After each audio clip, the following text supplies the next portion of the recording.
Estimados directivos, deseo saludarlos para augurarles un muy buen inicio de actividades en este 2018. Si bien ya he hablado con algunos de ustedes, con otros me he comunicado por mail o por mensaje de texto. Ciertas escuelas ya solicitaron autorización para realizar reuniones con el personal docente.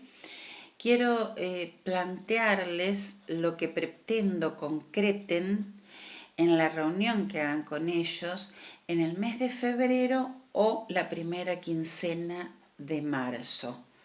Esa será la fecha tope. Soliciten autorización, como siempre, con el temario correspondiente y el horario de inicio y finalización. Yo elaboraré un documento compartido para que todos podamos visualizar las fechas y horarios de las escuelas que hacen la reunión autorizada para que no haya superposición. Al comenzar este tercer año de acompañamiento y asesoramiento, aspiro a lograr que ustedes autogestionen su análisis institucional para recrear en forma constante su propio proyecto institucional junto al colectivo docente.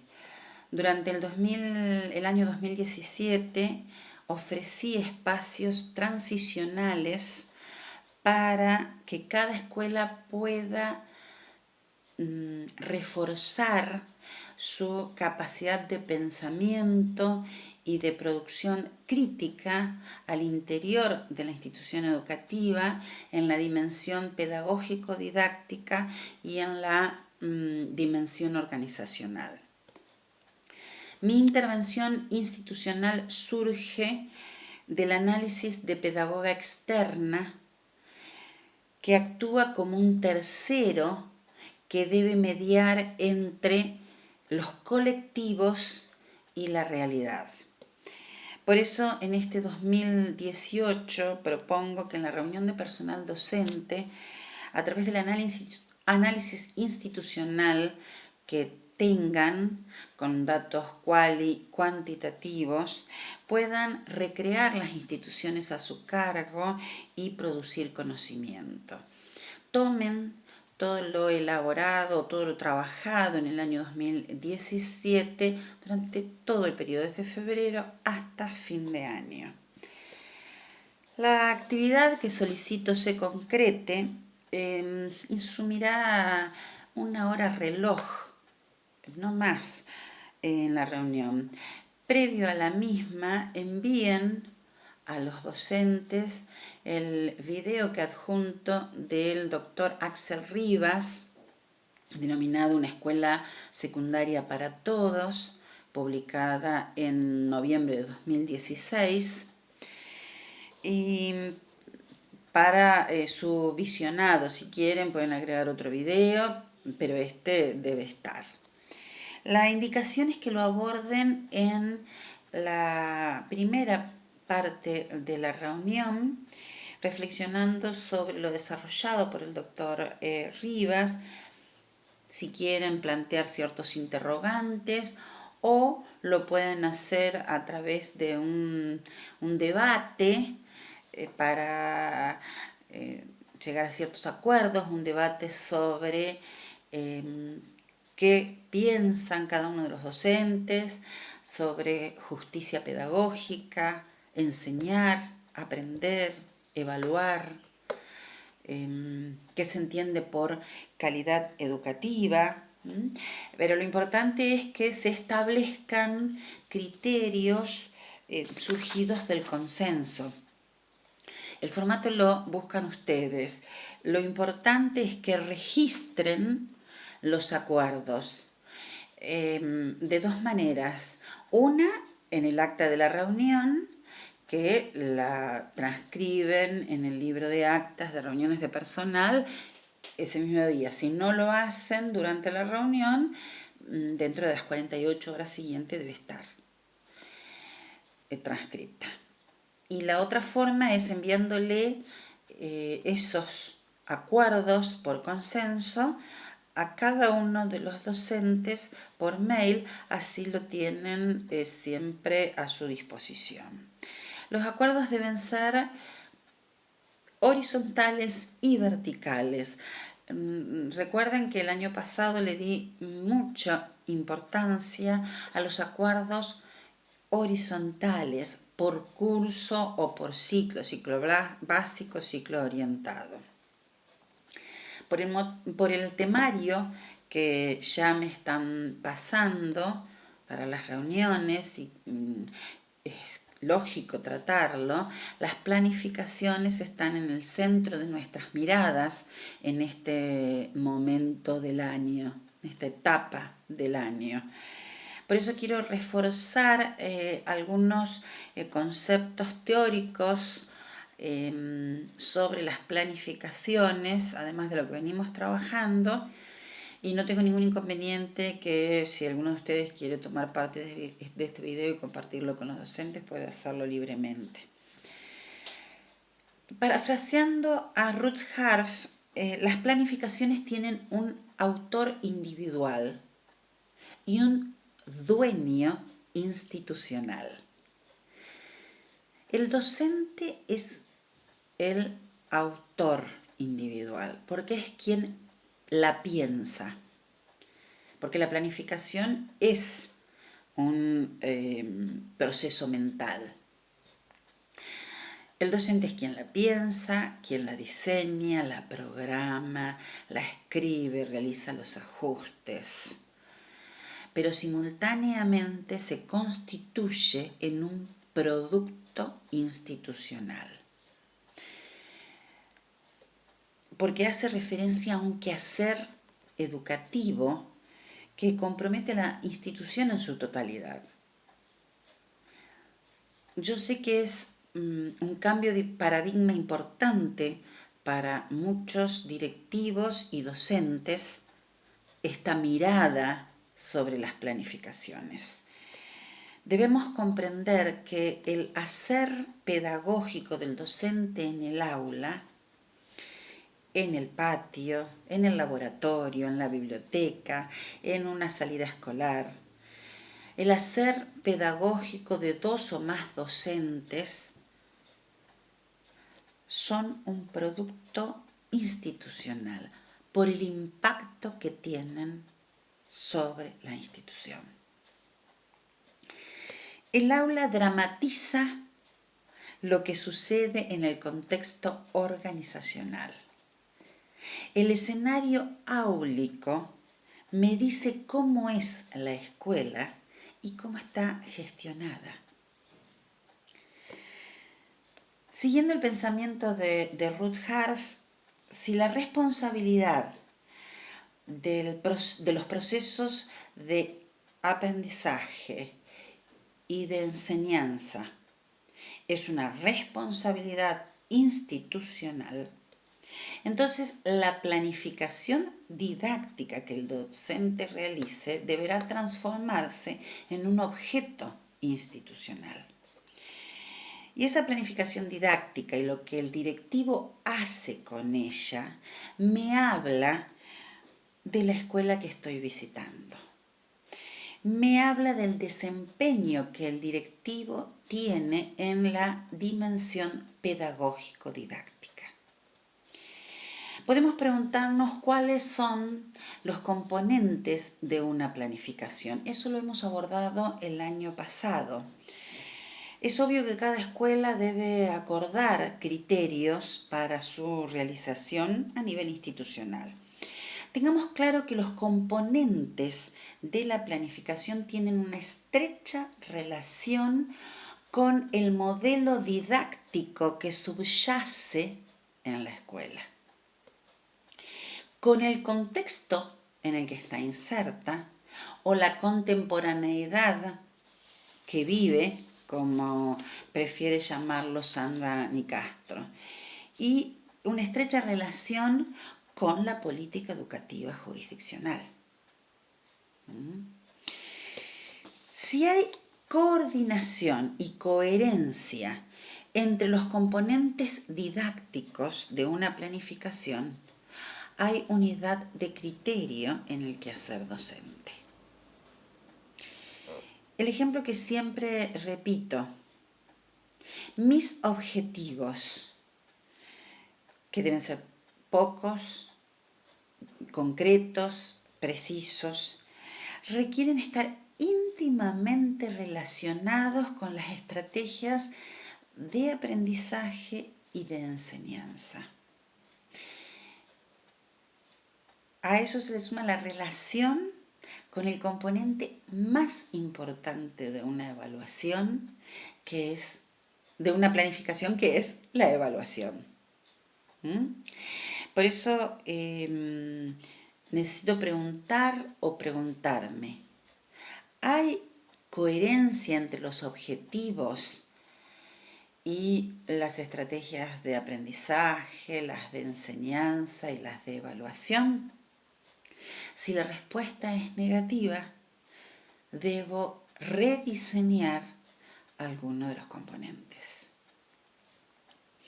El doctor Tabón plantea la necesidad de generar nuevos paradigmas en la planificación y sugiere, igual que Ruth Harff, que cada docente en una hoja muestre el proyecto formativo que tiene, con sus componentes didácticos en una forma de red conceptual.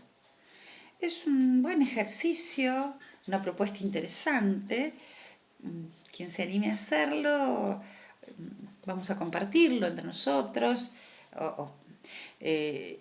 Yo considero que además brindaría una mejor producción si lo comparto, no con muchos docentes, sino a lo mejor con el colega que tengo al lado, el colega docente. Si el docente un docente puede leer, puede analizar mi planificación, opinar y sugerir con fundamento, es muy productivo. Sabemos que toda planificación implica un receptor, quien recibe la información que ella contiene.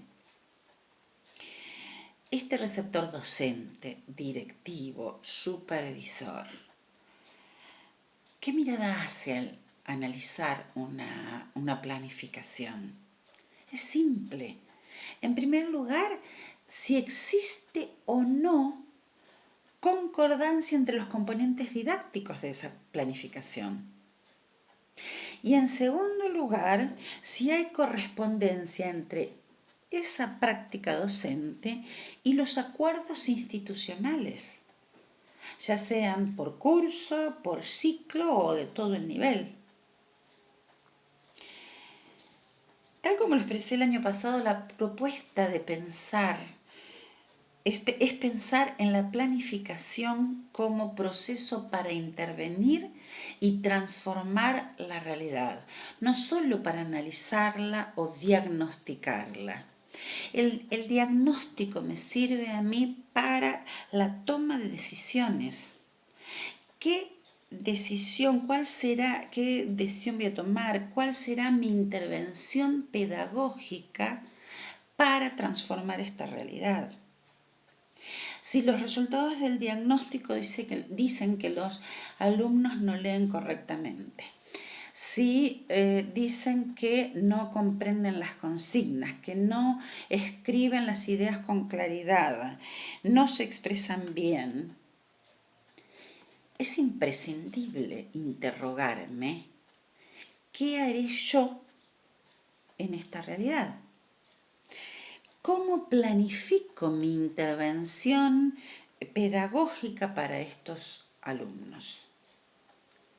Planificar también es prever estrategias para que hagan posible esa transformación. Nosotros generalmente decimos que la planificación es flexible, es abierta. Claro que sí, igual que el currículum es flexible, es abierto. Ahora, que la planificación sea abierta y flexible significa una constante, una permanente revisión de la misma, en la que yo podría hacer ajustes, adecuaciones y cambios registrándolos. En eso consiste la flexibilidad en la planificación. Siguiendo al doctor Tobón, hablo de planificaciones miradas desde otro paradigma. Por eso digo planificación artesanal, situada y estratégica. ¿Por qué planificación artesanal? Porque es el término utilizado por la Dirección Provincial de Secundaria de la provincia de Santa Fe. La planificación debe ser artesanal porque es situada, se refiere al presente, a los alumnos que tengo sentados en primer año de 2018. Por eso no me sirve la planificación de 2017, nada más que como un documento para leerlo. Por ejemplo, si yo tengo 3 primeros años, el lineamiento general será el mismo para los 3 cursos, pero debe notarse que cada planificación está dirigida a un grupo clase determinado con características específicas, porque son sujetos diferentes.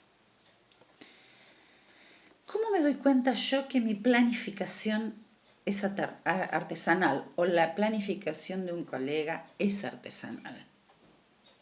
Por el diagnóstico y por las decisiones pedagógicas que tome y en la planificación en función de ese diagnóstico. Por eso va a ser artesanal. Si yo después de haber tomado un diagnóstico detecto que 5 alumnos del grupo clase no comprenden consignas,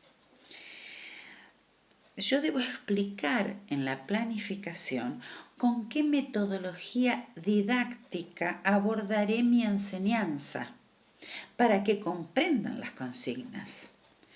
¿Cómo y cuándo lo haré? ¿Qué estrategias didácticas alternativas concretaré? Por eso soy muy defensora de las planificaciones en proceso para un tiempo determinado. Yo hablo de planificaciones a mediano plazo para que guíen la planificación a largo plazo. Eso es lo mismo también para un diagnóstico en el que yo detecto que hay 5, 6, 10 estudiantes del grupo clase que responden muy rápido a las consignas, que resuelven los problemas inmediatamente. Alumnos que notablemente aspiran a aprender más. También debe explicarse en la planificación qué desafíos propondré para estos estudiantes. Por eso insisto que el diagnóstico es continuo, tal como lo define Inés Aguerrondo. Por supuesto que en el inicio de clase tal vez tengamos más dedicación, más resultados, más datos en este diagnóstico que para hacerme la imagen del grupo clase que tengo. Pero la finalización del primer trimestre, por ejemplo, es también un diagnóstico para mí y para la institución en general.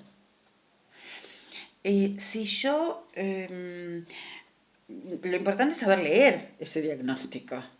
Si yo tengo que un 80% o más del alumnado del grupo clase ha aprobado el espacio curricular, evidentemente debo elevar el nivel de complejidad de mi propuesta pedagógica.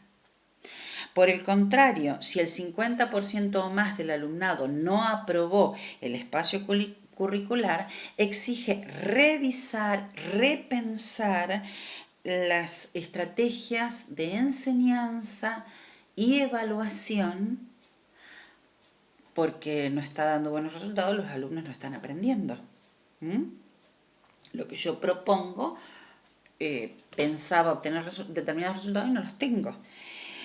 Esta mirada de Inés Aguerrondo sobre el diagnóstico continuo coincide con la mirada de la doctora Karina Kaplan sobre los diagnósticos escolares.